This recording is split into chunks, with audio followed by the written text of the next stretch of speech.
Good morning. Welcome to Walking Boxing. Sunday, August 18, 2024. And a lot better day today than what it was yesterday. It was wet, cold, windy, and miserable. Actually, it's the only good thing I like about those days is that it gives you an excuse to do absolutely nothing. I sat in my office, I watched YouTube, watched the footy when it came on, and didn't really do anything. But we're back amongst it today. Neil's happy. It's not wet, and it's actually not too bad weather-wise. But on to today's topics. And first of all, last night's fight, Premier Boxing Series, Ace Boxing, another fantastic night of fights. I'll get to that in a sec. We'll go over the card. But the first thing I meant to actually bring it up yesterday, and I didn't because it was only fresh in everyone, well, it's fresh on the news cycle, if that's what you want to call, or the internet or social media sites, whatever. Devin Haney. Now, I didn't really mention it yesterday because I'd just seen it and I didn't know any particulars about it. I didn't know anything. So I've tried to do some homework and delve into it, and I still can't find anything, except if you haven't seen it, by the way, he was at a carnival or something like that with his boys. Something must have happened, and there's been an exchange of words, whatever it is, and Devin and his probably, 4-5 mates, whatever it is, are surrounding, I think it was one mate, there might have been a couple, I'm not sure.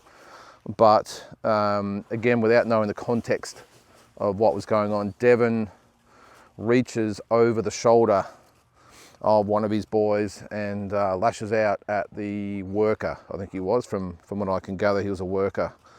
Now, then what happens is there's a little bit of a skirmish. Not really much happens, but then you hear the police sirens, just not the full-on sirens, but the woo-woo, you know, means, hey, we're coming, what's going on over there?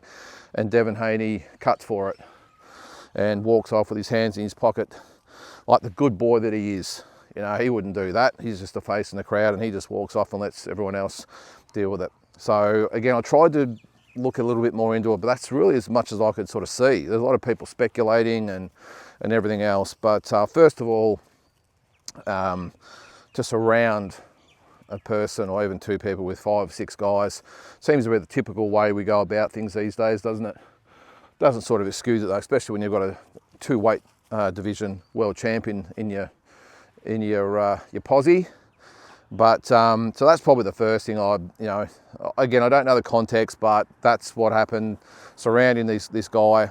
And then probably the worst bit of it is that it's the Devin Haney with the absolute bitch-ass move of reaching over the shoulder of one of his boys, and we'll call it striking the other guy, who wasn't looking at him or anything like that. He reaches over his shoulder and just goes pop. Now, first of all, probably the most pathetic left hand I think he's probably thrown in his career. The guy sort of looked at him more in surprise than anything, rather than shock, horror, and wow, that hurt. So that's probably the first thing. Mate, you're a two-division world champion, and you've got to resort to that. And then, as I said, he put the hands in the pocket, and walked off and let everyone else deal with it. So Devin hasn't really covered himself in a lot of glory here, no matter what the circumstances are.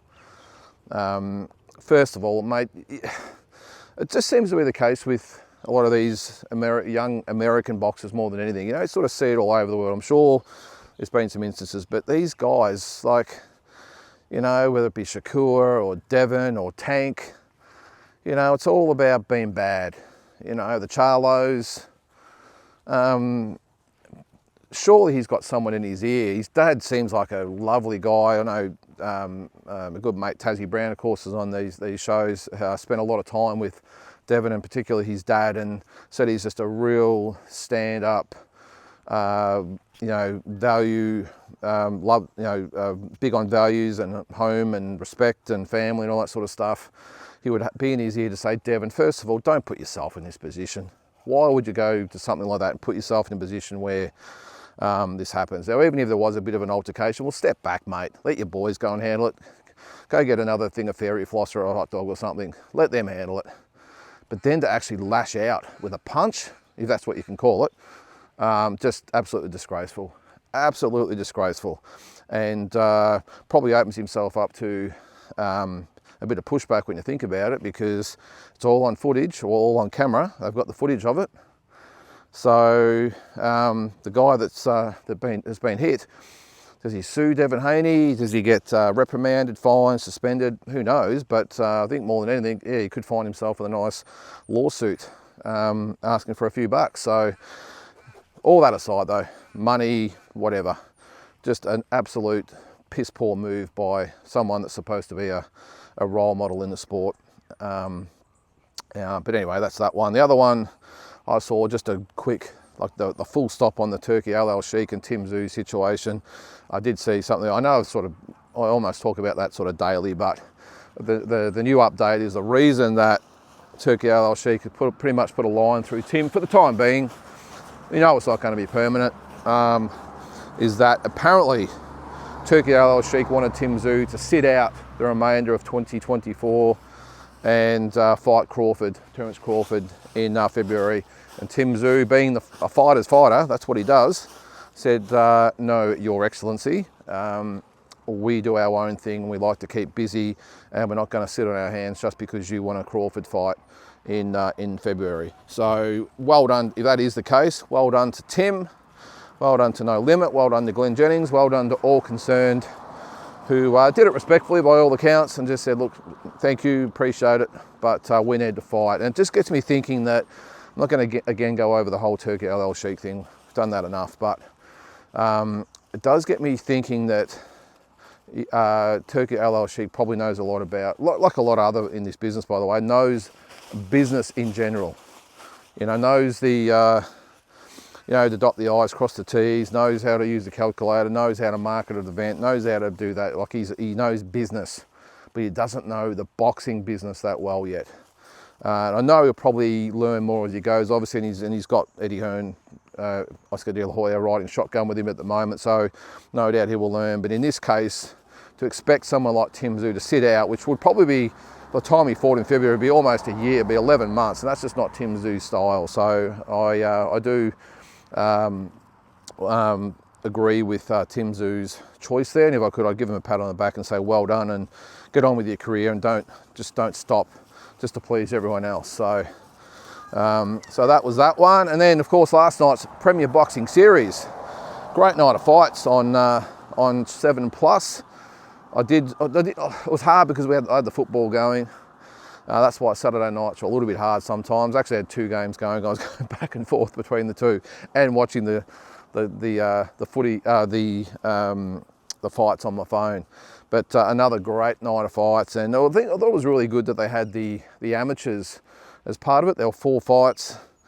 They did all the music and the smoke and all that sort of stuff, and I thought it was good for them. I remember when I was a kid, they didn't really do pro-ams. I remember one day they did like might have been I can't remember why it was allowed, because the Victorian Boxing Association or Boxing Victoria have never allowed it. But I remember one day, and we fought at the Reggio Calabria Club in Melbourne, and best fight I've ever seen, by the way. Alan Gibson and Attila Fogus absolutely punched holes through each other for 10 rounds.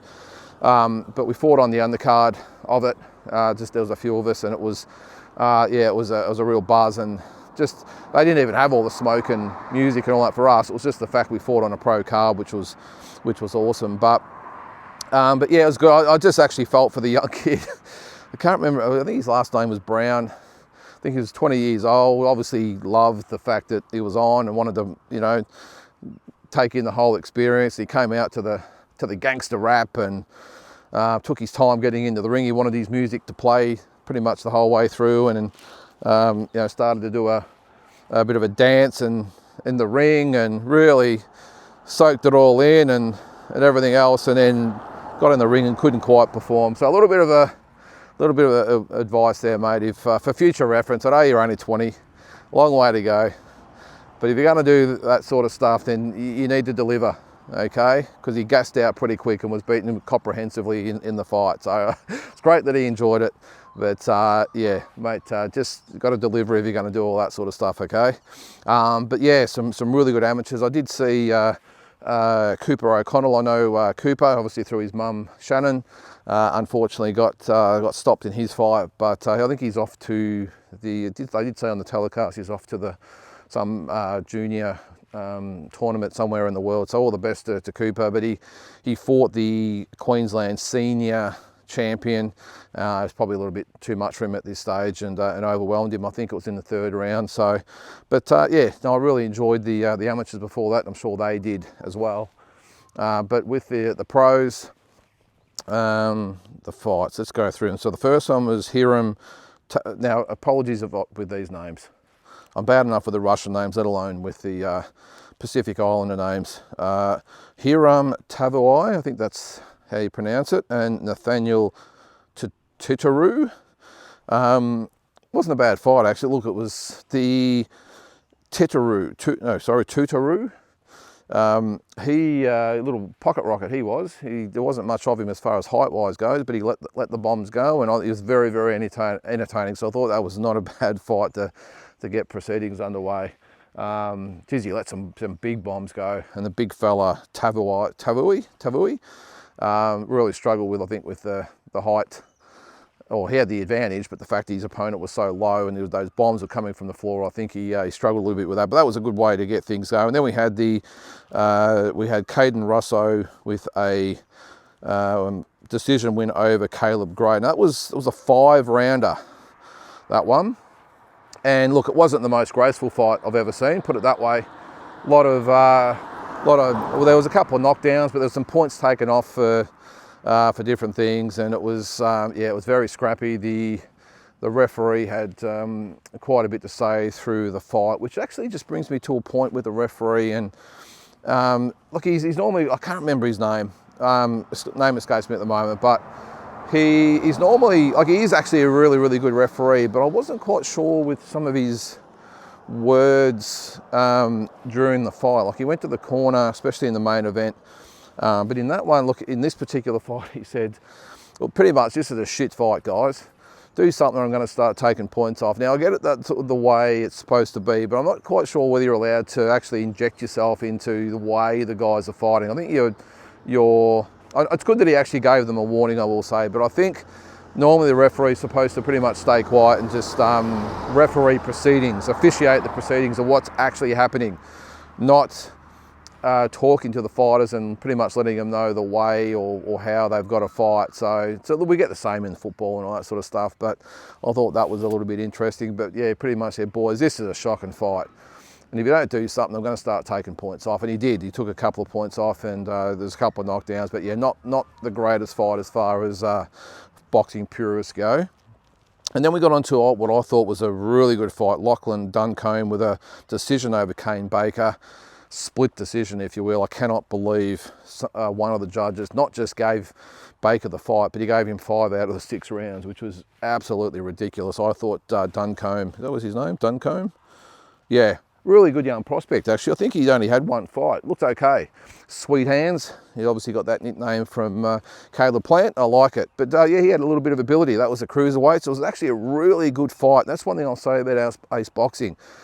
Fighters that I've never heard of before, and they match them up so well, and they're so competitive, well matched up fights. 50-50 fights. Now, Duncombe, I thought in the end probably won, I would say probably 4 of the 6 rounds. I think 2 of the judges had him winning 5 out of the 6, and the other guys, I said, had Baker winning 5 out of the 6, which is ridiculous. But I probably had it 4 rounds to 2. But Baker actually started off really well, and he's going to be a good opponent for some fighters out there. I think he's never going to probably break any records as far as what he does as a pro, but he's a good, solid, come at you type of guy. And I think Duncombe, he's got some good fights down the track. I think, again, he's only had the couple of fights now, but there's plenty of potential there. And then we got into the co-main, which was Sarah Watt and Nicola Costello. Was it that her name? Sorry about that. I did have it written down. Nicola Costello, Sarah Watt. It was a rematch. Apparently they had a draw. Actually, I do remember that draw, actually. And this time, Nicola Costello got the job done with a a first round knockout. So, and it wasn't just a stoppage, which is you don't see a lot of in women's boxing. This was an absolute wipeout, this one. So yeah, so she gets revenge. Well, not revenge, it was a draw the first time around, but really put a mark on who's the better fighter. The only thing I'll say about the fight though, and if you didn't see it, Nicola Costello, she pretty much landed a big right hand. It was all over, but not to say what could have happened if the fight went on, but the one thing with the referee, now I don't know whether you saw it if you did watch the fight, but Nicola Costello actually pushed Sarah Watt, and the referee went to jump in and probably warn her for pushing, but in the meantime the fight sort of went on, and Sarah Watt was off balance, hands down, and Nicola Costello just went bang with a big right hand and knocked her out. So, not to take anything away from Nicola Costello, of course. I mean, she just kept fighting. That's what you're supposed to do. But, this way, man. But it did strike me a little bit odd that what should have been, well, again, what should have happened is when Nicola Costello pushed Sarah Watt, she was stumbling backwards. She was actually stumbling backwards from the push. And the referee went to say stop pushing and went to stop the fight. And then because Nicola Costello kept punching, he just stood back and let it go. And in the meantime, as Nicola Costello comes forward to attack, Sarah Watt's still stumbling backwards onto the ropes and just didn't even see the big right hand coming. So I don't know the rules of the whole thing, whether it's the referee's discretion to pull back once the girls start fighting again. But the fact of the matter is that, yeah, when Nicola Costello landed that big right hand, Sarah Watt had just stumbled backwards onto the ropes and was pretty much defenseless at the time, stumbling backwards into the ropes, trying to keep her balance, and bang, all over. But anyway, that's the way it goes, I suppose. But good on Nicola Costello. It was something you don't see a lot in women's boxing, is just a clean one-punch knockout. So, and then on to the main event. It was good to see the bod, Floyd Masson, back with a 4th round stoppage of Joshua Francis. Look, the thing is, like Joshua Francis, look, he's from New Zealand. He was just a tough journeyman type of fighter. I don't think he was ever really in danger of really testing Floyd Masson, but that's besides the point. I really liked the matchup where he was just a tough, honest guy willing to come for a crack, and Floyd Masson to get a good win under his belt. This is a guy that just seems to be in war after war after war, and just love his attitude. I saw some interviews with him, or just some clips with him before the fight, and seems like a really, really nice, humble type of guy who just loves the fight. Just one of those war horses that, you know, he just respects his opponent. He did have a story about his last opponent who he was actually stopped by, and they ended up in the same hospital room together. They both had kidney failure. They both had all sorts of things going on, and I think they were in the same room at the hospital together. That's respect, and I think they actually formed a bit of a bond out of it by. And this is what can happen with boxing. It's the most ironic sport where you can absolutely punch the shit out of each other for 10, 12, 15, or not 15, but 10 or 12 rounds. And afterwards, you're the best of buddies. And we saw that with Mickey Ward and Arturo Gatti. But yeah, just a great attitude. And I think it was really good for him to get that, just to get a good win. He hasn't fought since September last year. And to get someone that's not really going to be in a position to really challenge him, but just to give him some rounds, get his confidence back, and just to get back into the swing of things, because it's about being active. And yes, I thought he was the perfect opponent, and he did say afterwards that he wouldn't mind a fight with Jason Waitley, which I think would be a really good fight. But I'm going to go a step further. Now, my opinion is if Floyd can maybe fight Jason and beat Jason, who's to say, and don't laugh at me by saying this, but who's to say that if Jaya Pattaya wants to come back to Australia for a homecoming and wants the perfect opponent to fight in Australia, well, I think Floyd Masson ticks the boxes. And while I think Jai would win that fight, don't underestimate what Floyd Masson would bring to the table. He would give Jai a fight. He's not going to fold early like some of these other guys do. He's not going to go in there as the opponent. He's going to come to fight. And as I said, while I think Jai Opetaia wins the fight, probably wins the fight comfortably in the end, I think Floyd Masson could give him, you know, a really good, solid, hard 12-round fight. I really do. He actually looked really good last night physically as well. Best I've seen him. He's with Blair Studley now on the team. I didn't realise that it had happened, and I didn't notice until he got in the ring and saw Blair in there. But really good team to be a part of. They've obviously got Dan Hill, Isaac Hardman, of course. So it would be a good gym for him to be around. They don't muck around. It's an MMA more of an MMA type of gym, or that's how it's founded. So no mucking around there. They train hard. They back each other up, and I just saw a lot happier, better version of Floyd Masson last night. So don't come at me for the Jai Opetaia thing. I just think Floyd Masson would be a perfect opponent for Jai Opetaia in maybe another 6 months' time. Give him another fight, and then, as I said, if Jai wants to come back for a homecoming fight in Australia, that is the fight. The only problem, of course, sometimes there's politics in boxing.